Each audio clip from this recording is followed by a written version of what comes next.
Shalom and welcome to another in our series of podcasts from Temple Beth Am, a dynamic center for conservative Judaism in Los Angeles. We also are here on this Shabbat of Va'era. And I want to link a little bit in, as we all tend to do. We look to our teachers. In this case, I look to one of my teachers, Rabbi David Wolpe, not only of Sinai Temple, but also ADL's inaugural rabbinic fellow. And here's what he had to say a bit, which I think has an important lesson as we begin this discussion with our friends Yarden and Daphna. Yarden, who I was privileged to get to know last March when I was at Kibbutz Be'eri. And so Rabbi Wolpe points out right now, as we are reeling from so much of what we just saw this past week in Amsterdam, which, my friends, I do not use this word lightly, but it was a pogrom. And also, what we are still reeling from in Kibbutz Be'eri and in the south. Our Parsha this week does have some important lessons. And to Rabbi Wolpe, this week we read about the city of Sodom. An entire city is consumed by wickedness. And despite Abraham's attempt to save the city by bargaining with God, there is no righteousness there to save. So when Abraham has to stay in Gerar and he does not trust the king Abimelech, after all, he has just experienced the complete depravity of Sodom. Why should he believe that the king of another place will be better? Abraham claims that his wife Sarah is his sister, presuming he cannot protect her from the king's advances. Yet, God knows that Abimelech has a pure heart and preserves him from sin. And so, in part, the lessons are that when something awful occurs, whether it's in Amsterdam or Kibbutz Be'eri, we need to also remember that there are always those who are allies and friends, people of goodwill, who will stand with us to oppose such evil. We have experienced evil on October 7th. But the world is full of Abimelechs, all of us, people of goodwill. And we need to stand together now. And so I hope you will hear the story that Yarden will share with you today about what Kibbutz Be'eri is, experienced on that day, and will become again. And we'll have a chance to gather afterwards in Kiddush to hear more from both Yarden and from Daphne. Yarden.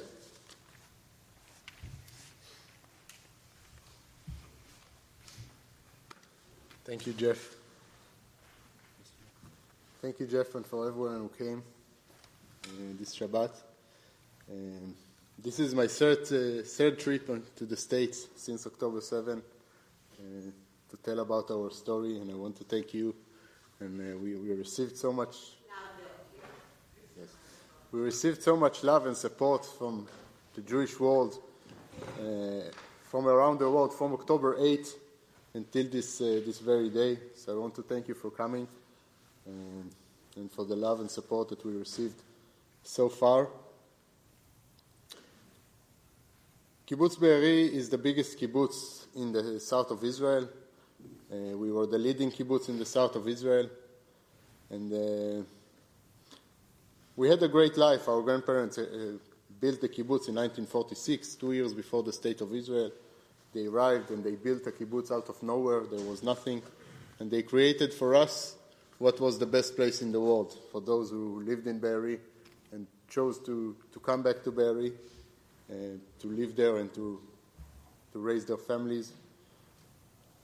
And on October 7, we experienced the most horrible attack. We were the kibbutz that was hit the most. We lost 102 members of the kibbutz. 36 were kidnapped. We had over 600 terrorists in Be'eri. The IDF only arrived a few hours later, so we were by our own. Like so many times in the Jewish history, felt like we were on our own on the first hours of the attack. I personally lost my oldest brother, along with many other friends and community members and people that we knew all our life. But I want to talk here mostly about the rebuilding and the hope because we lost so much on that day, 102 members. These are people that we knew all our life. These are people, since I was born, I knew each and every one of them. And these are people that I saw every day. And almost every family lost at least one member. And, you know, in the days after, you just go from funeral to funeral and from Shiva to Shiva. But eventually you ask yourself, how do I rise from this? And how do I keep living?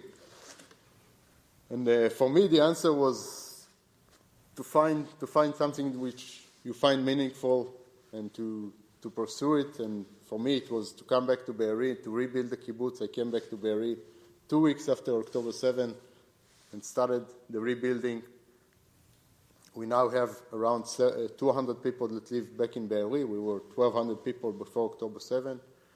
The majority of the community lives in temporary houses that was provided by the government in Kibbutz Hatzarim, which is the young families mostly live there because Be'eri is still a war zone in a way. Not Be'eri itself, but the region itself. Since we are so close to Gaza, it's still not exactly a place to raise children in these days, but we are working to rebuild Be'eri. I came back after 2 weeks, and people in their time came back. We came back to work actually some after a week, some after 2 weeks, some after each and every one of us at his own pace. But we realized that you have to keep going. You can't sit we were all evacuated to a hotel in the Dead Sea, which was very hard. People raised their family in a hotel in the Dead Sea for over a year. If you can imagine that, it was very, very difficult. But even with all these struggles, you have to keep going and don't let yourself sink, and just come back and to do whatever you can to pursue whatever you feel which is meaningful. And for me, this is the rebuilding of Be'eri, to come back. Our grandparents built the most beautiful place in the world, and we had a great life before October 7. We never thought that we will have to be pioneers of any way or something like that, but history decided otherwise for us, and now we are ready to follow the footsteps of our grandparents and to rebuild Be'eri like they built Be'eri in 1946, and we are working very hard for it.